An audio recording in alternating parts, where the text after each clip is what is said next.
Series of Lessons in Raja Yoga by Yogi Ramacharaka. The Ninth Lesson, The Mental Planes, Part 1. In our last lesson, we told you something about the operation of the mind outside of the field of consciousness. In this lesson, we will attempt to classify these out-of-consciousness planes by directing your attention to the several mental planes above and below the plane of consciousness. As we stated in the last lesson, over 90% of our mental operations are conducted outside of the field of consciousness, so that the consideration of the planes is seen to be an important subject. Man is a center of consciousness in the great One Life of the universe. His soul has climbed a great many steps before it reached its present position and stage of unfoldment, and it will pass through many more steps until it is entirely free and delivered from the necessity of its swaddling clothes. In his mental being, man contains traces of all that has gone before, all the experiences of himself and the great race movement of which he is a part. And, likewise, his mind contains faculties and mental planes which have not as yet unfolded into consciousness, and of the existence of which he is but imperfectly aware. All of these mental possessions, however, are useful and valuable to him, even the lowest. The lowest may be used to advantage, under proper mastery, and are only dangerous to the man who allows them to master him instead of serving him as they should, considering his present stage of development. In this consideration of the several mental planes, we shall not confine ourselves to the technical occult terms given to these several planes, but will place them in general groups and describe the features and characteristics of each, rather than branch off into long explanations of the growth and reason of the several planes, which would take us far away from the practical consideration of the subject. Beginning at the lowest point of the scale, we see that man has a body. The body is composed of minute cells of protoplasm. These cells are built up of countless molecules, atoms, and particles of matter, precisely the same matter that composes the rocks, trees, air, etc. around him. The Yogi philosophy tells us that even the atoms of matter have life and an elementary manifestation of mind, which causes them to group together according to the law of attraction, forming different elements, combinations, etc. This law of attraction is a mental operation, and is the first evidence of mental choice, action, and response. Below this is prana, or force, which, strictly speaking, is also a manifestation of mind, although for convenience we designate it as a separate manifestation of the Absolute. And therefore, we find that this law of attraction between the atoms and particles of matter is a mental action, and that it belongs to man's mental kingdom, because he has a body and this mental action is continually going on in his body. So therefore, this is the lowest mental plane to be considered in the makeup of the man. This plane is, of course, far sunken beneath the plane of consciousness, and is scarcely identified with the personality of the man at all, but rather belongs to the life of the whole, manifest in the rock as well as in the man. But after these atoms have been grouped by the law of attraction and have formed molecules of matter, they are taken possession of by a higher mental activity and built up into cells by the mental action of the plant. The life impulse of the plant begins by drawing to it certain particles of inorganic matter, chemical elements, and then building them into a single cell. O mystery of the cell! The intellect of man is unable to duplicate this wonderful process. The mind principle on the vegetative plane, however, knows exactly how to go to work to select and draw to itself just the elements needed to build up the single cell. Then, taking up its abode in that cell, using it as a basis of operations, it proceeds to duplicate its previous performance, and so cell after cell is added, by the simple reproductive process of division and subdivision, the primitive and elemental sex process, until the mighty plant is built up. From the humblest vegetable organism up to the greatest oak, the process is the same. And it does not stop there. The body of man is also built up in just this way, and he has this vegetative mind also within him, below the plane of consciousness, of course. To many this thought of a vegetative mind may be somewhat startling, but let us remember that every part of our body has been built up from the vegetable cell. The unborn child starts with the coalition of two cells. These cells begin to build up the new body for the occupancy of the child. That is, the mind principle in the cells directs the work, of course drawing upon the body of the mother for nourishment and supplies. The nourishment in the mother's blood, which supplies the material for the building up of the child's body, is obtained by the mother eating and assimilating the vegetable cells of plants, directly or indirectly. If she eats fruit, nuts, vegetables, etc., she obtains the nourishment of the plant life directly. If she eats meat, she obtains it indirectly, for the animal from which the meat was taken built up the meat from vegetables. There is no two ways about this. All nourishment of the animal and human kingdom is obtained from the vegetable kingdom, directly or indirectly. And the cell action in the child is identical with the cell action in the plant. Cells constantly reproducing themselves and building themselves up into bodily organs, parts, etc., under the direction and guidance of the mind principle. The child grows in this way until the hour of birth. It is born, and then the process is but slightly changed. The child begins to take nourishment either from the mother's milk, or from the milk of the cow, or other forms of food, and as it grows larger it partakes of many different varieties of food, but always it obtains building material from the cell life of the plants. And this great building up process is intelligent, purposeful, to a wonderful degree. Man, with his boasted intellect, cannot explain the real thingness of the process. A leading scientist who placed the egg of a small lizard under microscopical examination and then watched it slowly develop has said that it seemed as if some hand was tracing the outlines of the tiny vertebrae and then building up around it. Think for a moment of the development of the germ within the egg of the hummingbird, or the ant, or the gnat, or the eagle. Every second a change may be noticed. The germ cell draws to itself nourishment from the other part of the egg, and then it grows and reproduces another cell. Then both cells divide, then subdivide, until there are millions and millions and millions of cells.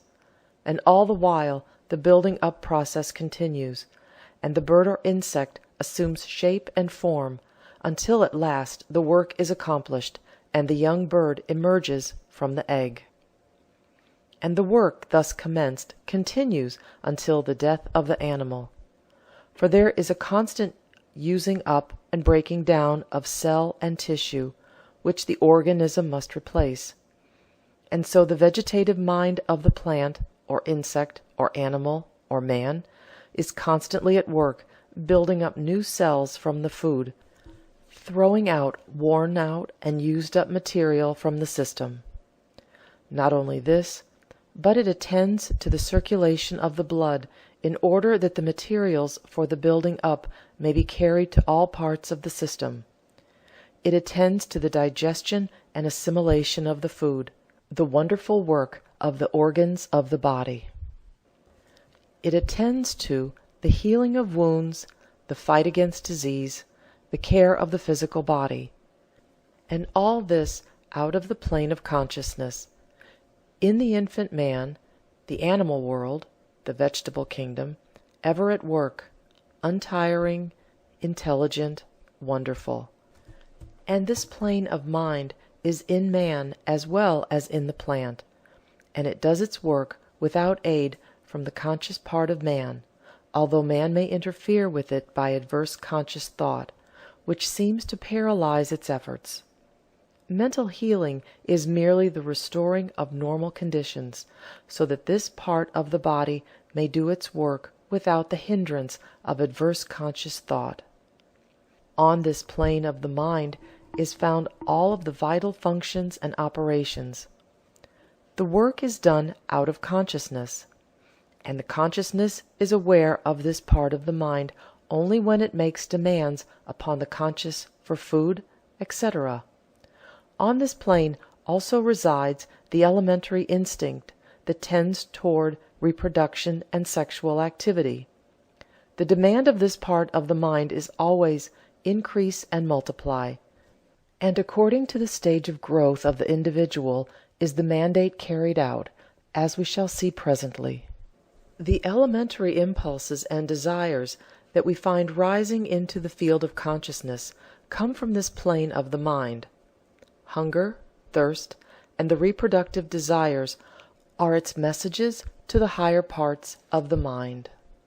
And these messages are natural and free from the abuses and prostitution often observed attached to them by the intellect of man in connection with his unrestrained animal impulses. Gluttony and unnatural lust arise not from the primitive demand of this plane of the mind, for the lower animals even are free from them to a great extent, but it is reserved for man to so prostitute these primitive natural tendencies in order to gratify unnatural and artificial appetites, which serve to frustrate nature rather than to aid her. As life advanced in the scale and animal forms appeared on the scene, new planes of mind were unfolded in accordance to the necessity of the living forms. The animal was compelled to hunt for his food, to prey upon other forms, and to avoid being preyed upon by others. He was compelled to struggle for the unfoldment of latent powers of his mind that would give him means to play his part in the scheme of life. He was compelled to do certain things in order to live and reproduce his kind. And he demanded not in vain, for there came to him slowly an unfolding knowledge of the things necessary for the requirements of his life. We call this instinct. But pray remember, by instinct we do not mean the still higher something that is really rudimentary intellect that we notice in the higher animals. We are speaking now of the unreasoning instinct observed in the lower animals, and to a certain degree in man.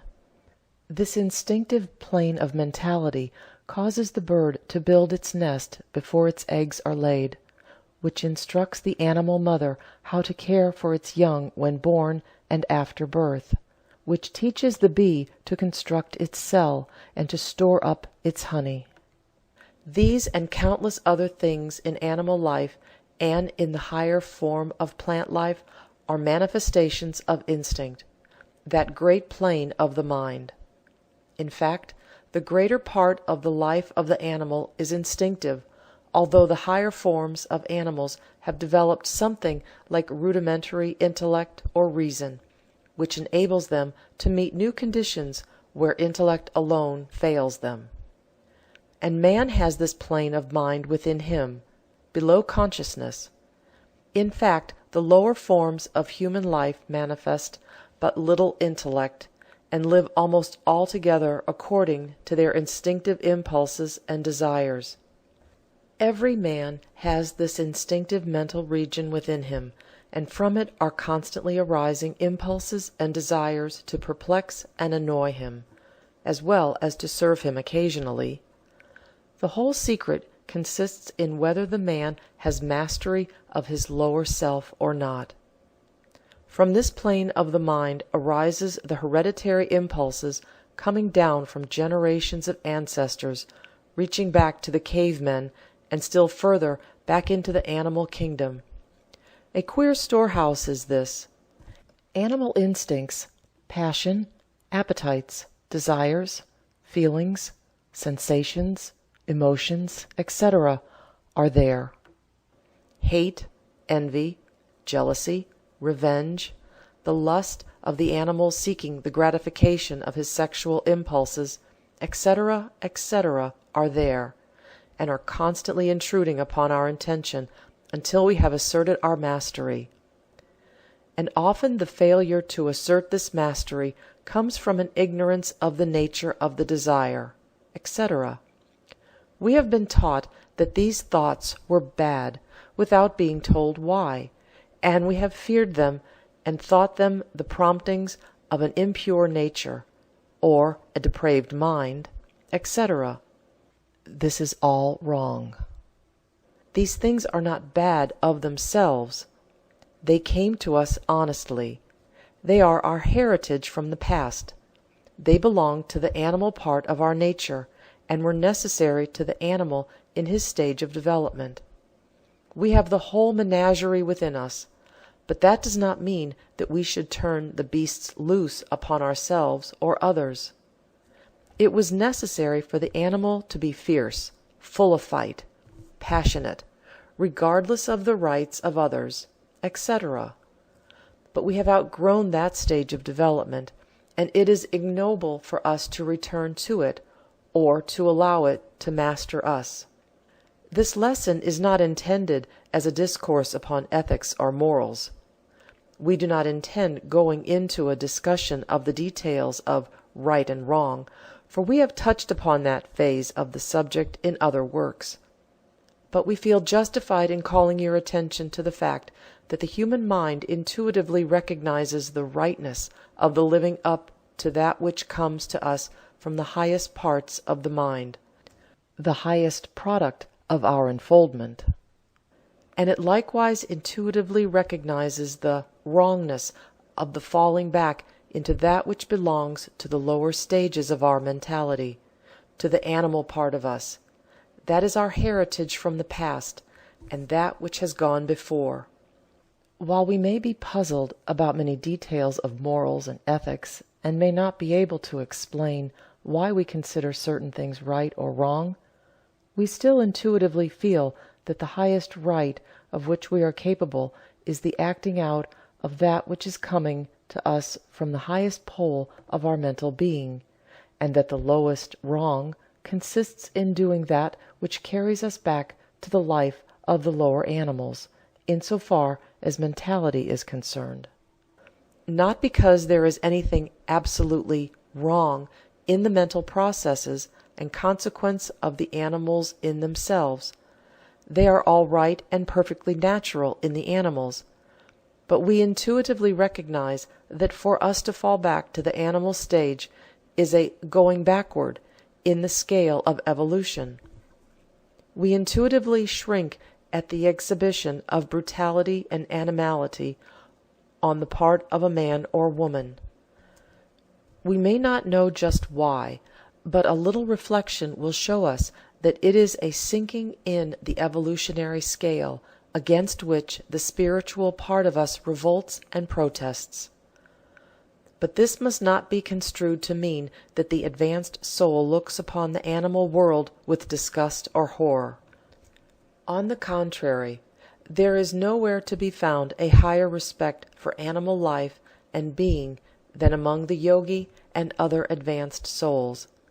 They delight in watching the animals filling their places in life, playing out their parts in the divine scheme of life.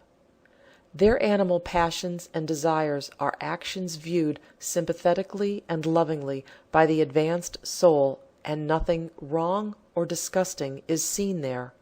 And even the coarseness and brutality of the savage races are so regarded by these advanced souls. They see everything as natural according to the grade and degree of development of these people. It is only when these advanced souls view the degeneracies of civilized life that they feel sorrow and pain. For here they see instances of devolution instead of evolution, degeneration instead of regeneration and advancement.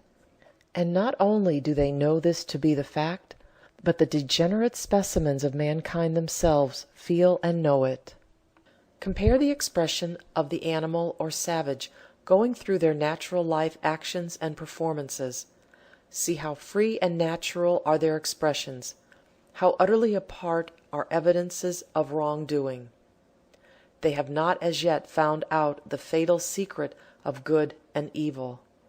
They have not as yet eaten the forbidden fruit. But, on the contrary, look into the faces of the degenerates and fallen souls of our civilized life. See the furtive glance and the self-consciousness of wrong evident in every face. And this consciousness of wrong bears heavily upon these people. It is heavier than the punishments heaped upon them. That nameless something called conscience may be smothered for a while, but sooner or later it comes to light and demands the pound of flesh from its victim. And yet you will say that it seems hard to think that the same thing can be right in one person and wrong in another. This seems like a hard saying and a dangerous doctrine, but it is the truth, and man instinctively recognizes it. He does not expect the same sense of moral responsibility in a young child or in a savage that he does in a mature, developed, civilized man. He may restrain the child and the savage for self-protection and the welfare of all, but he realizes the distinction, or at least should do so.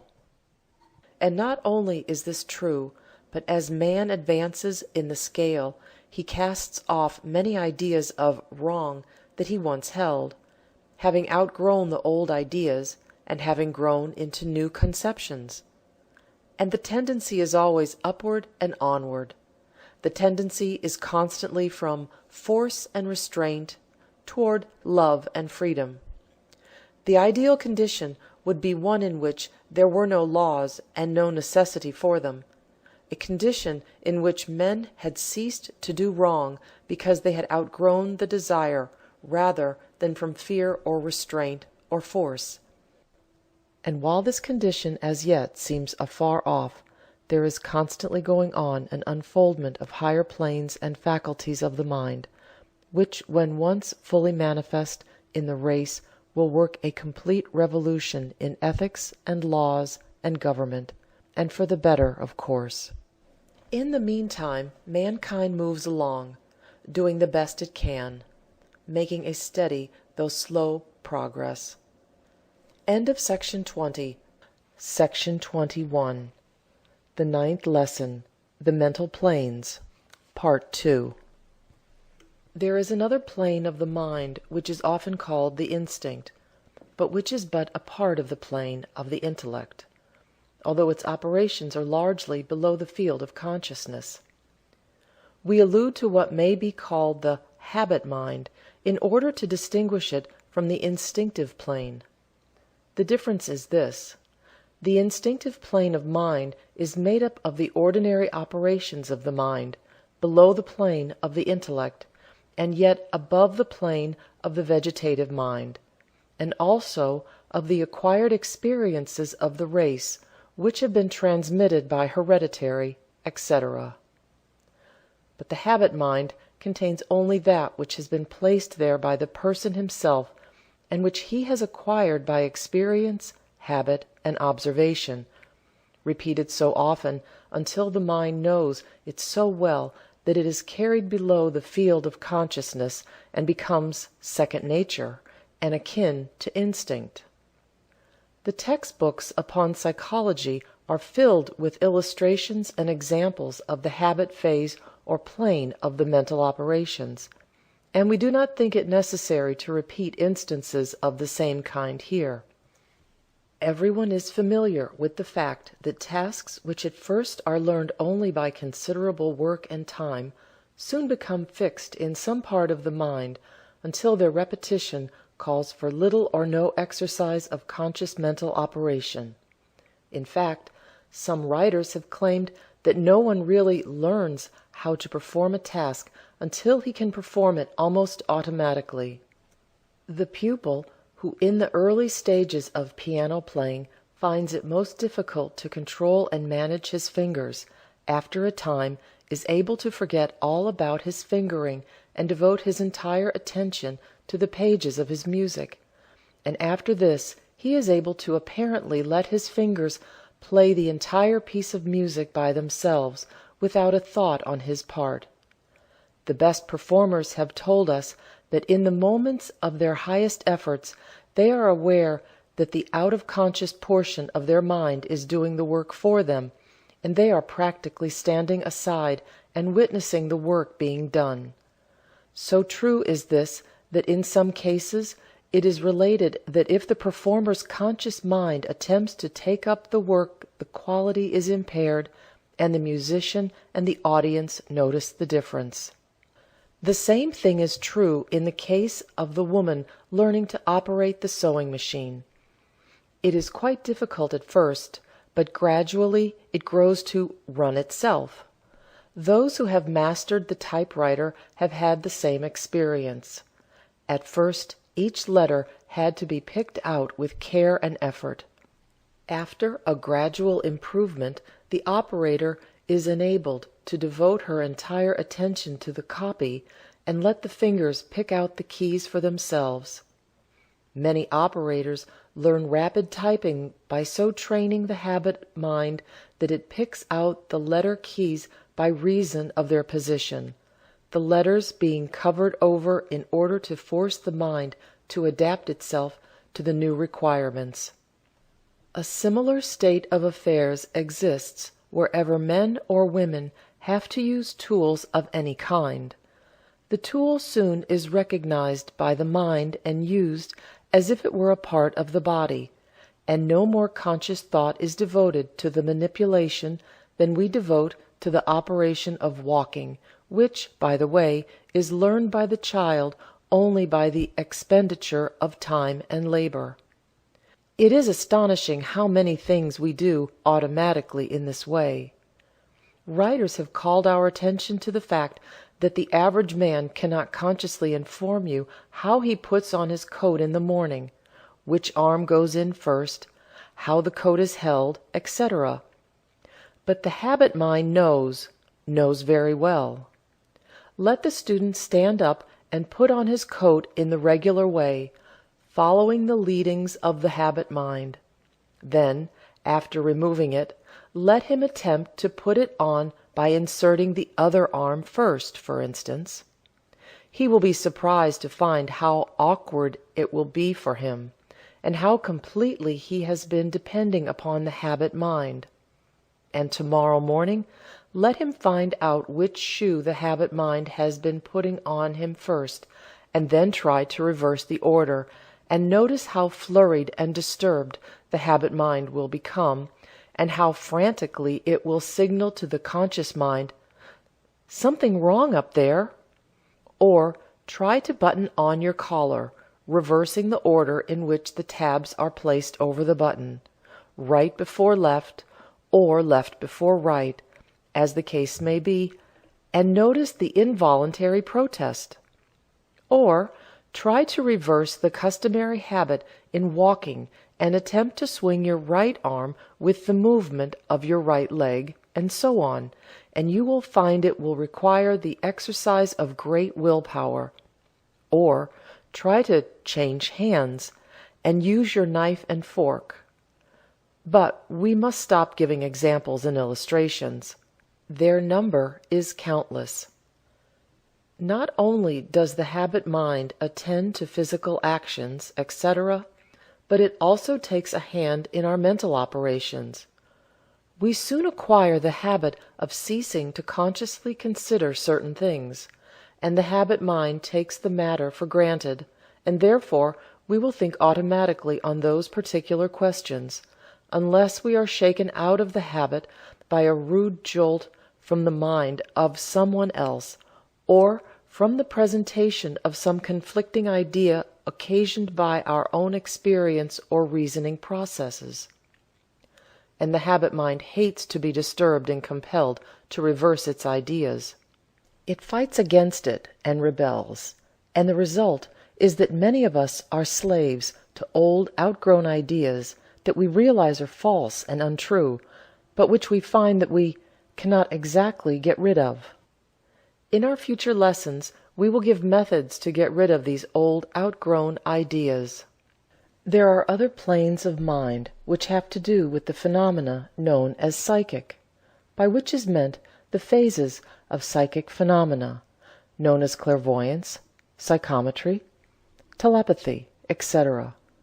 But we shall not consider them in this lesson, for they belong to another part of the general subject. We have spoken of them in a general way in our 14 lessons in Yogi philosophy, etc. And now we come to the plane of mind known to us as intellect, or the reasoning faculties. Webster defines the word intellect as follows: the part or faculty of the human soul by which it knows, as distinguished from the power to feel and to will, the thinking faculty, the understanding. The same authority defines the word reason as follows: the faculty or capacity of the human mind by which it is distinguished from the intelligence of the inferior animals. We shall not attempt to go into a consideration of the conscious intellect, for to do so we would be compelled to take up the space of the remaining lessons of the course, and besides, the student may find extended information on this subject in any of the textbooks on psychology. Instead, we will consider other faculties and planes of mind which the said textbooks pass by rapidly, or perhaps deny. And one of these planes is that of unconscious reasoning, or intellect. To many this term will seem paradoxical, but students of the unconscious will understand just what is meant. Reasoning is not necessarily conscious in its operations. In fact, a greater part of the reasoning processes are performed below or above the conscious field. In our last lesson, we have given a number of examples proving this fact, but a few more remarks may not be out of place, nor without interest to the student. In our last lesson, you will see many instances stated in which the subconscious field of the intellect worked out problems, and then, after a time, handed to the conscious reason the solution of the matter. This has occurred to many of us, if not indeed to all of us. Who has not endeavored to solve a problem or question of some sort, and after giving it up, has had it suddenly answered and flashed into consciousness when least expected? The experience is common to the race. While the majority of us have noticed these things, we have regarded them as exceptional and out of the general rule. Not so, however, with students of the mental planes. The latter have recognized these planes of reason, and have availed themselves of their knowledge by setting these unconscious faculties to work for them. In our next lesson, we will give directions to our students regarding this accomplishment, which may prove of the greatest importance to those who will take the trouble to practice the directions given.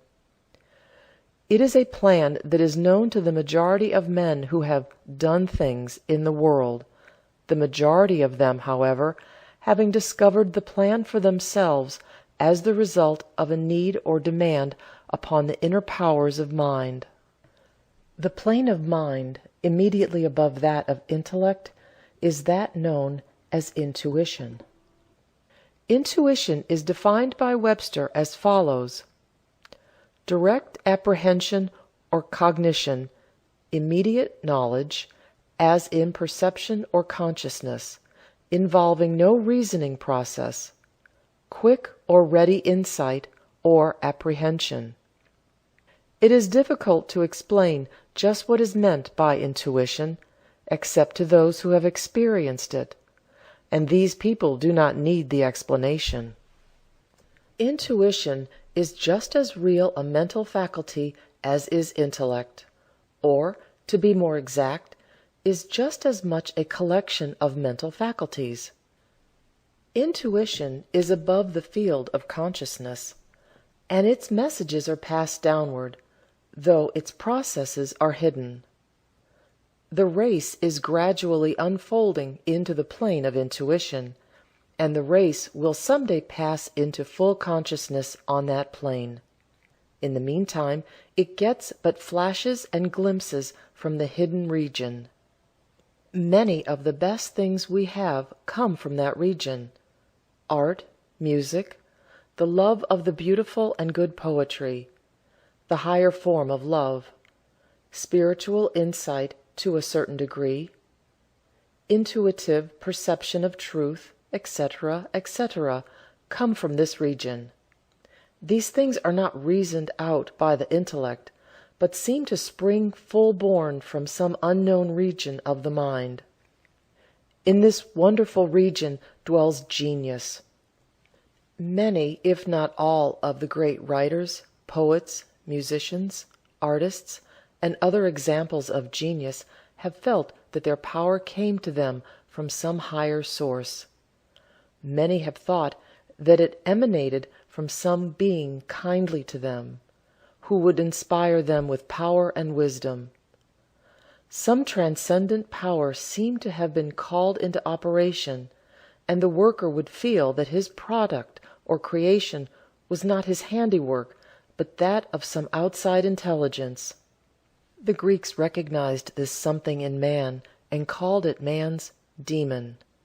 Plutarch, in his discourse on the demon that guided Socrates, speaks of the vision of Timarchus, who, in the case of Trophonius, saw spirits which were partly attached to human bodies, and partly over and above them, shining luminously over their heads. He was informed by the oracle that the part of the spirit which was immersed in the body was called the soul, but that the outer and unimmersed portion was called the demon. The oracle also informed him that every man has his demon, whom he is bound to obey. Those who implicitly follow that guidance are the prophetic souls, the favorites of the gods. Goethe also spoke of the demon as a power higher than the will, and which inspired certain natures with miraculous energy.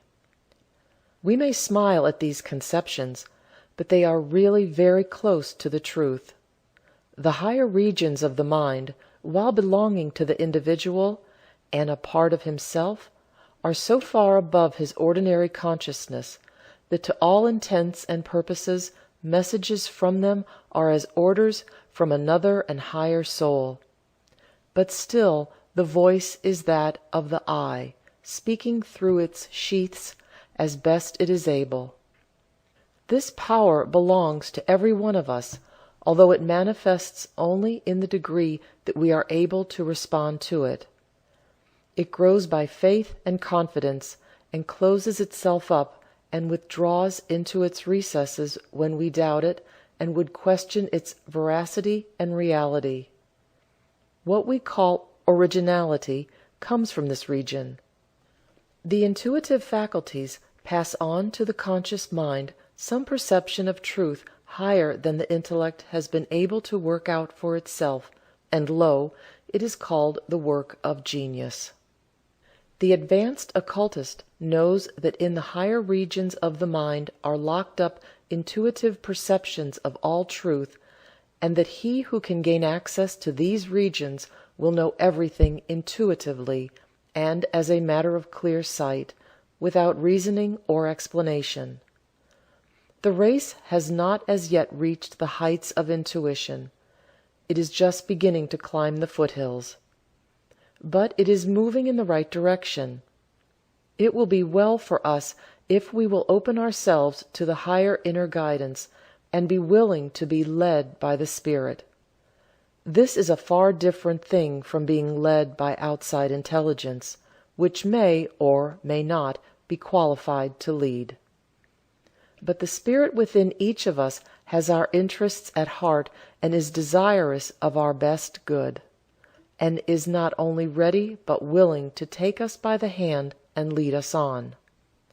The higher self is doing the best it can for our development and welfare, but is hampered by the confining sheaths.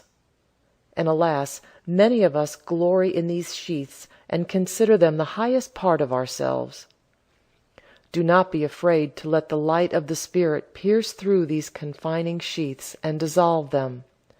The intuition, however, is not the Spirit, but is one of its channels of communication to us. There are other and still higher planes of mind, but the intuition is the one next in the line of unfoldment, and we should open ourselves to its influence and welcome its unfoldment. Above the plane of intuition is that of the cosmic knowing, upon which we will find the consciousness of the oneness of all. We have spoken of this plane in our lesson on the unfoldment of consciousness. When one is able to conscious on this plane, this exalted plane of mind, he is able to see fully, plainly, and completely that there is one great life underlying all the countless forms and shapes of manifestation. He is able to see that separateness is only the working fiction of the universe. He is able to see that each ego is but a center of consciousness in the great ocean of life, all in pursuance of the divine plan, and that he is moving forward toward higher and higher planes of manifestation, power, and individuality, in order to take a greater and grander part in the universal work and plans. The cosmic knowing in its fullness has come to but few of the race, but many have had glimpses more or less clear of its transcendent wonder, and others are on the borderland of this plane. The race is unfolding gradually, slowly but surely, and those who have had this wonderful experience are preparing others for a like experience. The seed is being sown, and the harvest will come later. This and other phases of the higher forms of consciousness are before the race. The individuals who read this lesson are perhaps nearer to it than they think. Their interest in the lessons is an indication of that hunger of the soul which is a prophecy of the satisfaction of the cry for spiritual bread. The law of life heeds these cries for aid and nourishment, and responds accordingly, but along the lines of the highest wisdom and according to the real requirements of the individual. Let us close this lesson with a quotation from Light on the Path, which bears directly upon the concluding thought. Read it carefully, and let it sink down deep into your inner consciousness, and you will feel the thrill of joy that comes to him who is nearing the goal. Look for the flower to bloom in the silence that follows the storm, not till then. It shall grow, it will shoot up, it will make branches and leaves, and form buds while the storm lasts, but not until the entire personality of the man is dissolved and melted, not until it is held by the divine fragment which has created it, as a mere subject for grave experiment and experience, not until the whole nature has yielded and become subject unto its higher self can the bloom open. Then will come a calm, such as comes in a tropical country after the heavy rain, when nature works so swiftly that one may see her action. Such a calm will come to the harassed spirit, and in the deep silence the mysterious event will occur which will prove that the way has been found. Call it by whatever name you will. It is a voice that speaks where there is none to speak. It is a messenger that comes, a messenger without form or substance, or it is the flower of the soul that has opened. It cannot be described by any metaphor, but it can be felt after, looked for, and desired, even among the raging of the storm. The silence may last a moment of time, or it may last 1,000 years, but it will end, yet you will carry its strength with you. Again and again the battle must be fought and won. It is only for an interval that Nature can be still. The concluding 3 lessons of this series will be devoted to a practical course of instruction in the development of the hidden planes of the mind, or rather, in the development of the power of the individual to master the same and make use of them in his life. He will be taught to master the lower principles, not only in the surmounting of them, but in the transmitting of the elemental forces toward his higher ends. Power may be obtained from this part of the mind, under the direction of the will, and the student will be told how to set the unconscious intellect to work for him, and he will be told how to develop and train the will. We have now passed the line between the theoretical and the practical phases of the subject, and from now on it will be a case of train, develop, cultivate, and apply. Knowing what lies back of it all, the student is now prepared to receive the instructions which he might have misused before. Peace be with thee all. Mantram. Affirmation. I am the master of my soul. End of section 21.